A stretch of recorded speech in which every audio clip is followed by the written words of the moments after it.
Hello guys, welcome back. So this is going to be kind of a hybrid video. The first half is going to be looking over the part of my collection that I'm keeping on the Mega Drive, and the second half of the video is a kind of farewell to the pretty much 50% of the Mega Drive collection that I'm going to be selling, and kind of like a fire sale, I suppose. I'm going to give you guys first refusal. So if anybody wants some of these games, let me know, send me a message and we can work something out.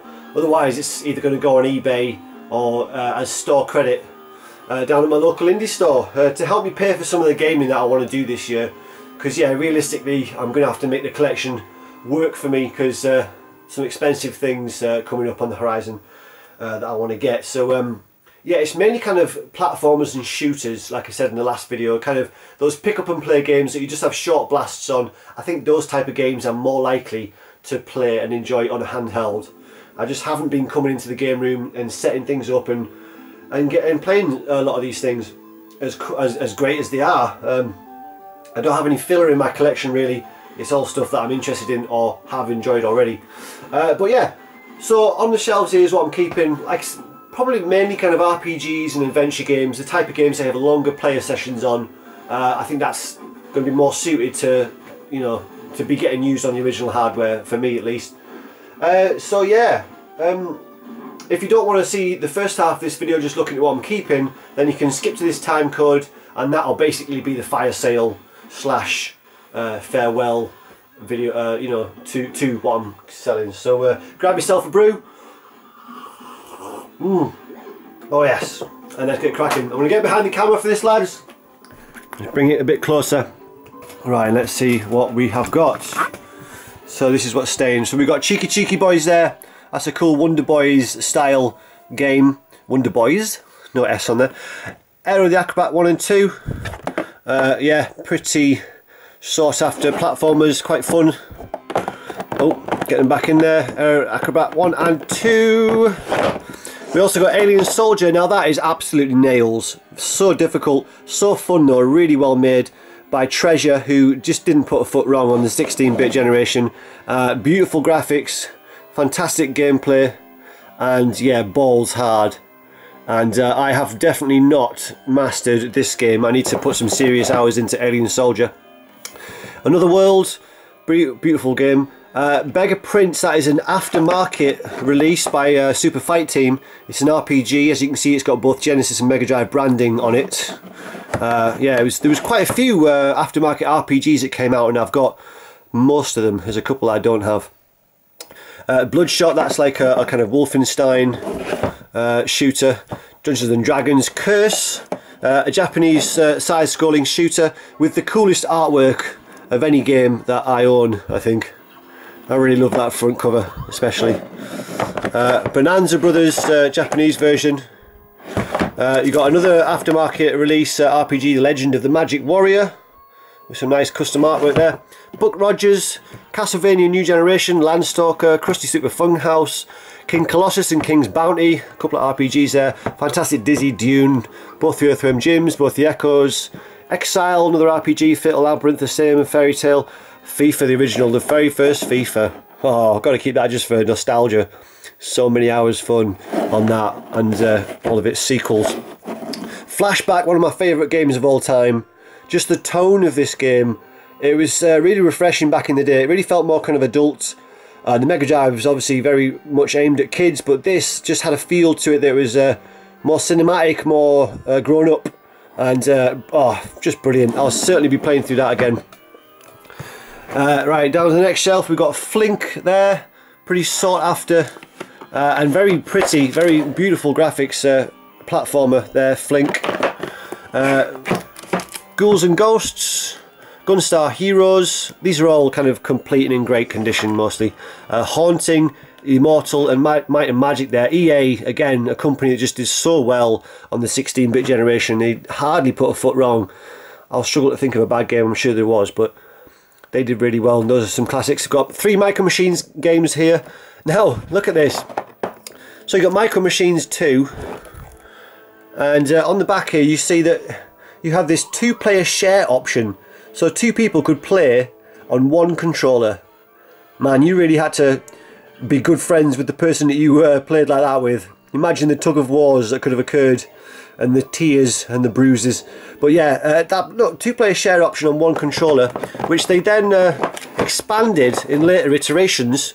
Here's Micro Machines Military, which of course you had the J-cart.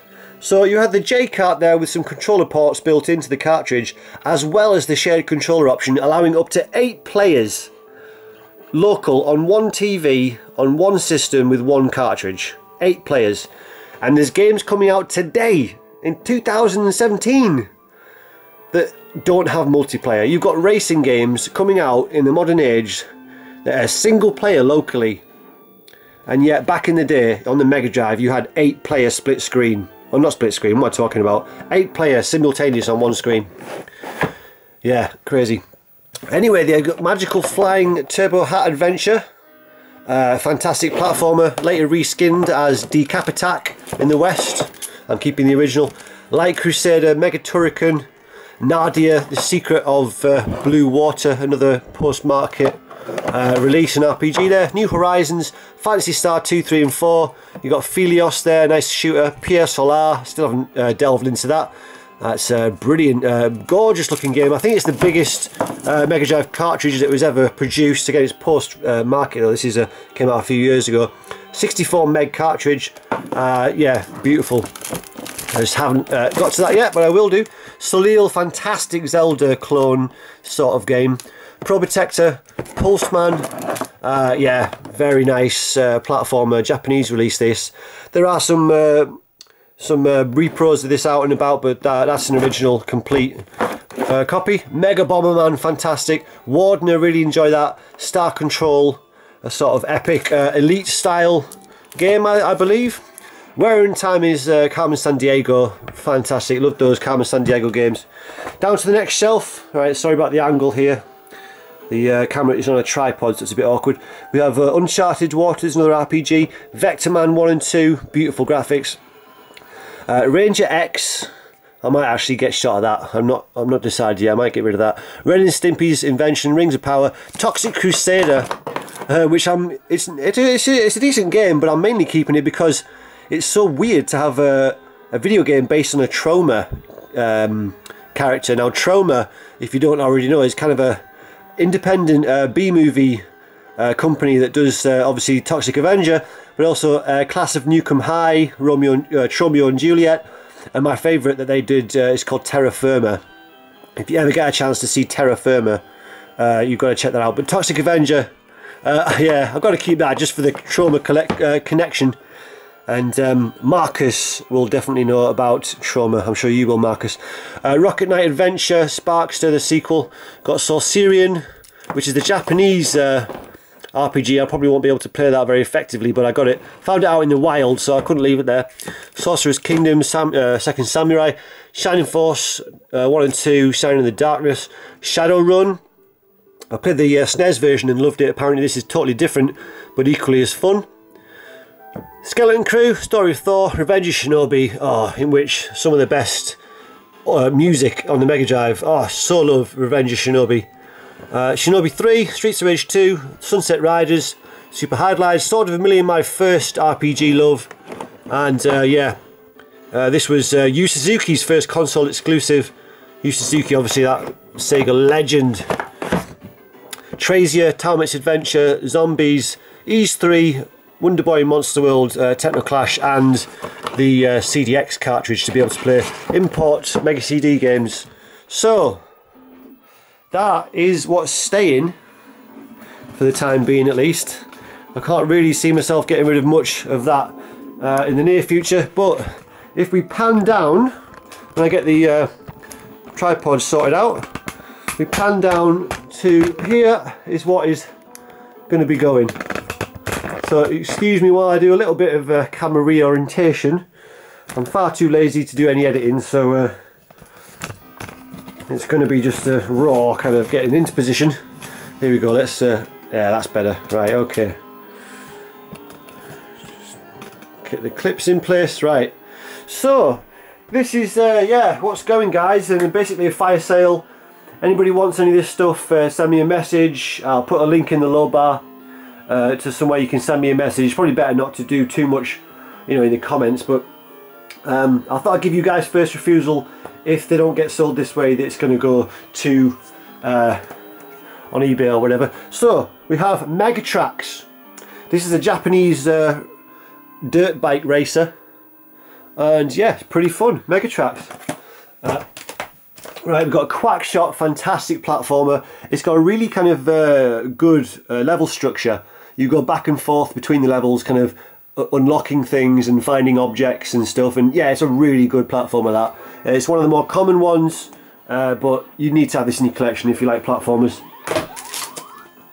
Pitfall the Mine Adventure. Now this is one of the ones that I just haven't gotten around to, and it's one of the reasons I've kind of justified this fire sale to myself is that yeah, a lot of these games have been sat there and just haven't been played, and I put that down to the fact that, like I said, a certain type of pick up and play game I'm more likely to play on a handheld that's just a bit more accessible and suited to that type of short blast gaming. Sonic & Knuckles, really cool platformer. They did some interesting stuff in this, and of course the backwards compatibility with Sonic 3 and 2 is pretty unique. Pretty fucking unique to have that kind of tower stack of putting different games into it and getting new content out of it. I don't know why they went with this cardboard box though. I'm not a fan of those. Sonic 2 and 3, what can be said about those that hasn't already been said? Fantastic. Most of these games are complete and in really good condition. There's a few that don't have manuals, but yeah, if anybody's interested, just ask me about specific games and I can send you more information or pictures if you want. This is Street Smart. It's a really shit 2D fighter, but I have kind of nostalgic feelings to it because I enjoyed it in the arcade. I think the arcade game was quite a lot better. On Mega Drive it's just terrible because the controls are really kind of difficult. They're not easy to play with. It's very kitsch. So I did get it just for that kind of kitsch value and nostalgia kick. But there's a Japanese version, obviously Street Smart. Then we got Thunder Force 2, 3 and 4. 3 is the Genesis version, as you can see. Really cool shooters. Then we've got Virtual Bart. This is pretty sweet, unique. It's kind of like a Wario World sort of game. Lots of little mini games based on the Simpsons universe. I should be holding these a bit closer, shouldn't I? Virtual Bart there. Ah, Strider. In which the audio, the sound effects and the music for this game is enough to give you a nostalgic-gasm. But yeah, really cool game and very difficult. I didn't get very far in it. I got to like the ice level. I think there's kind of a frosted kind of frost level. Radical Rex, decent platformer. Toe Jam and Earl, one of my favourites from back in the day. Came alive as a 2-player game. I haven't had a chance to play this 2-player in probably over 2 decades. But yeah, fantastic. Pinocchio, really nice graphics, and again another one that has really nice level structure. You can kind of go into the level, sort of the depth of how to describe it. It's got nice level structure basically. Very good game. Zero Wing, nice shooter. Blockout. Now this is kind of the epitome of you know, kind of the reason that I've justified, or how I've justified getting rid of these games, is this is exactly the type of game that is more suited to be playing on a handheld for me. You know, it's like a little short blast, 5-10 minutes here or there.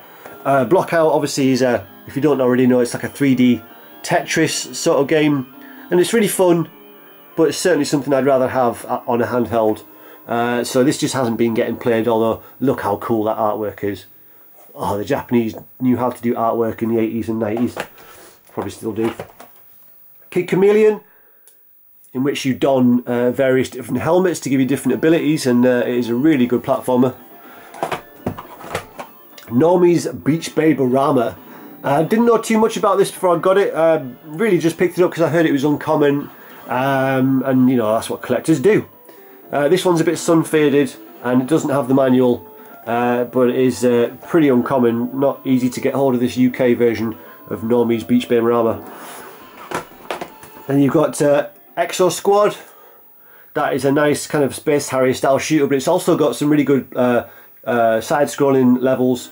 Yeah, I actually prefer the side-scrolling shooter levels to the kind of Space Harrier style levels, but yeah, not bad. Home Alone. Well, it's fun to have you know, a game based on this movie because the movie was so fun. Then we've got Castle of Illusion. Well, what needs to be said about this? If you haven't played this yet, you ain't done platformers right yet. This is one of the first games I had on the Mega Drive, and yeah, fantastic. Animaniacs, it's really good. It's you control all three of those characters and they kind of work together to get around the levels. Risky Woods, great graphics, nice EA game. EA hardly put a foot wrong at all. I think I already said that. But yeah, we've got Les Schtroumpfs Outer du Monde. Basically the Smurfs travel the world. I have it's weird, it has the English on the spine, Smurfs travel the world, and yet the front is in French. So I don't know what's going on there, but you can play it in English. And there's the first Smurfs game. So you got both Smurf games, Mega Drive there. Got Amazing Wars. It's nice, it's like a kind of Streets of Rage style game with huge bosses though at the end there. Should be holding these all up to show you some screenshots, but yeah. Cutthroat Island, nice side-scrolling beat 'em up with really nice animation, and yeah, I dig it. It's a cool game. Flicky. Now this is one of well, they all fluctuate in value, but a few years back this was getting listed for 100 quid, and I think a few actually went for around that price, and it doesn't go for anywhere near that now. But yeah, it just shows you you know how much the value of games fluctuate. Some of these games that I've got have certainly gone up in value since I bought them, and some have certainly come down in value since I got them. So yeah, swings and roundabouts. The Page Master, this one I haven't gotten to. Sequest DSV, again not played that. Ariel Monsters, same again. Sonic 3D Flicky's Island, that's a cool game. I like what they tried to do there.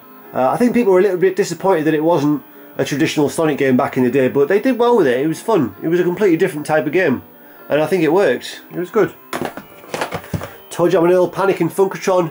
Yeah, I was. It's funny. I was just talking about Flicky's Island. I was disappointed that this didn't stay true to the original Toe Jam and Earl, but you know, it wasn't that isometric top-down kind of adventure.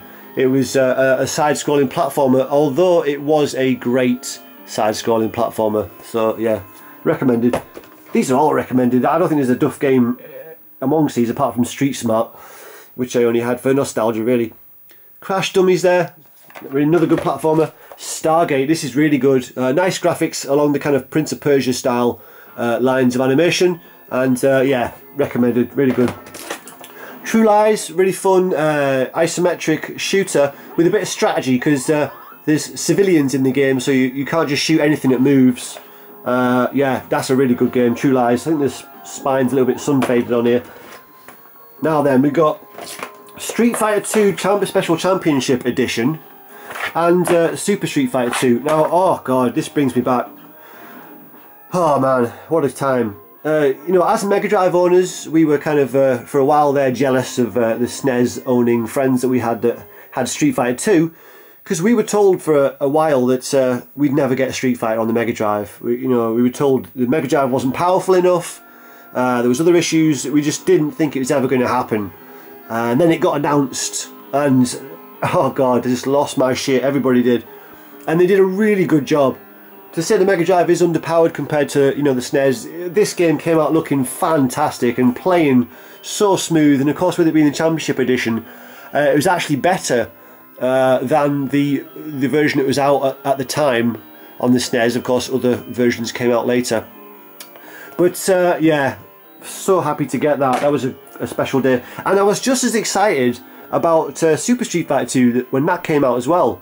Back in the day I had the English version, but this is the Japanese version with nice artwork. But yeah, I was just as excited when this one came out. I was a big Street Fighter fan back in the day, and I was just happy to get Fei Long and Cammy. I really like those characters, and oh, good times.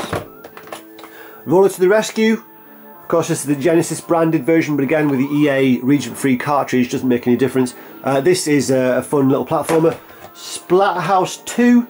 Isn't it funny to think how, you know, games with such obviously cartoon graphics caused controversy back in the day? And you think about the realism in games today, and they hardly raise an eyebrow in terms of controversy. Back in the day, you had games like this that caused controversy with its gore, even though the graphics, of course, was so cartoonish and unrealistic.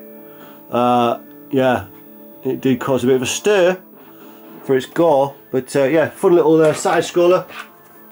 Tintin Out Tibet, this one that I haven't gotten to. Wiz and Liz, yeah, I didn't put many hours into that either. Spider-Man, absolutely loved this game back in the day. It had a kind of more adult feel to it in a certain way I can't really describe. It just felt, yeah, it was just really well, good narrative and good levels. I really enjoyed Spider-Man. Jurassic Park, it's supposed to be really good. It's kind of like Alien 3, I believe, although I haven't played it much at all. Then we've got The Legend of Galahad. Yeah, nice little side scroller action game. Skitching, I never mastered this. I wasn't very good at it. I could play Road Rash, I did pretty good at that, but for some reason I never really was very good at skitching, but it's a fun game. Cheese Catastrophe with Speedy Gonzales. Ariel, Little Mermaid, plays like Echo the dolphin, and it's really good. Blaster Master, it's a Genesis game. It's very sun faded, but it's supposed to be a very fun game. Again, I haven't gotten to it, I'm afraid. Bubble and Squeak, very fun platformer. And Decap Attack, there's that reskin of Magical Flying Hat Turbo Adventure. And you can see they put this kind of spooky theme on it, and that's my that is my weakness. I'm a sucker for a spooky themed game or movie, or you know, anything really.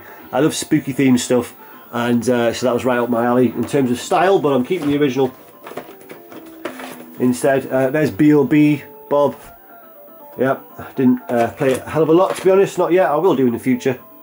Asterix and the Power of the Gods. Yeah, that's another one that's kind of gone down in you know, value since I bought it. It was going for around 40 to 50 when I got it. It's now going for about 25 to 30, depending on condition. But yeah, not bad. The Lion King, beautiful graphics, really did justice to the Mega Drive, some beautiful animation, and a really fun game. Toki, cheeky little monkey. Masupilami, another nice platformer. Man Overboard, I believe that's along the lines of kind of Krusty Super Funhouse style gameplay. And it says there, UK #1 bestseller. I can't remember this making a splash, pardon the pun. Man Overboard, but yeah, apparently UK #1 bestseller. Somebody's stolen that sticker off some other game, I don't know. Who knows.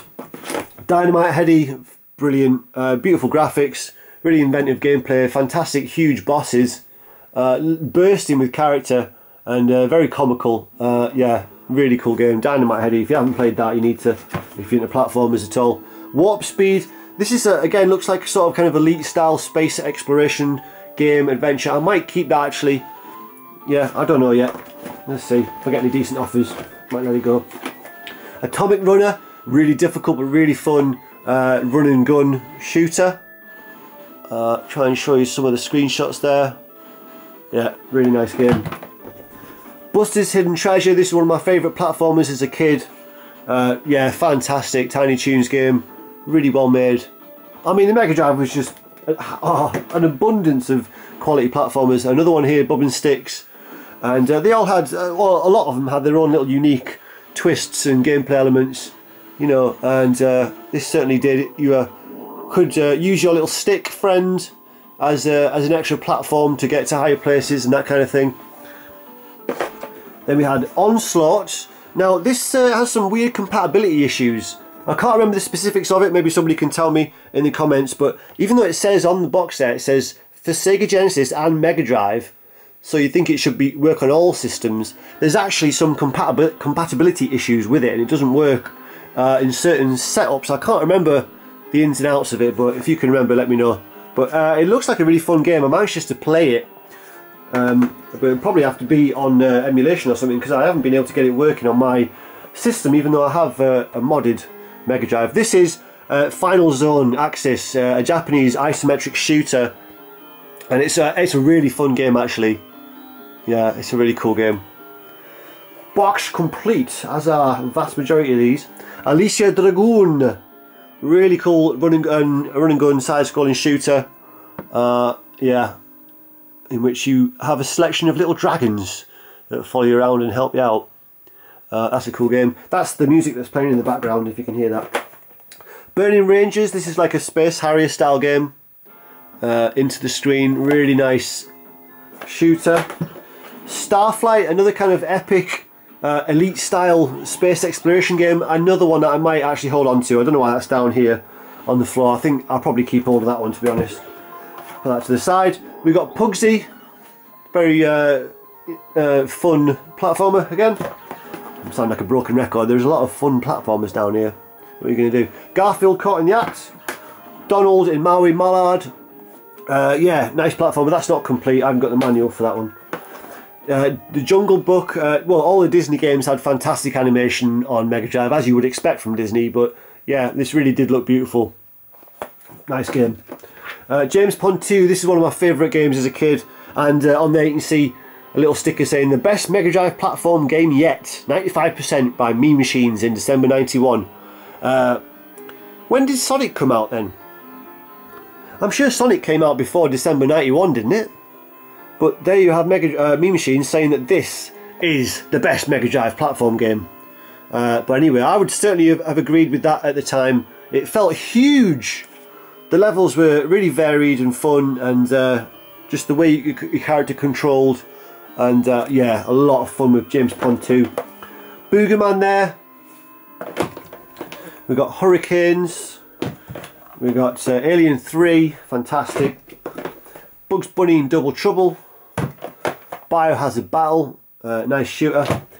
Oh, Rise Star, another classic, so good.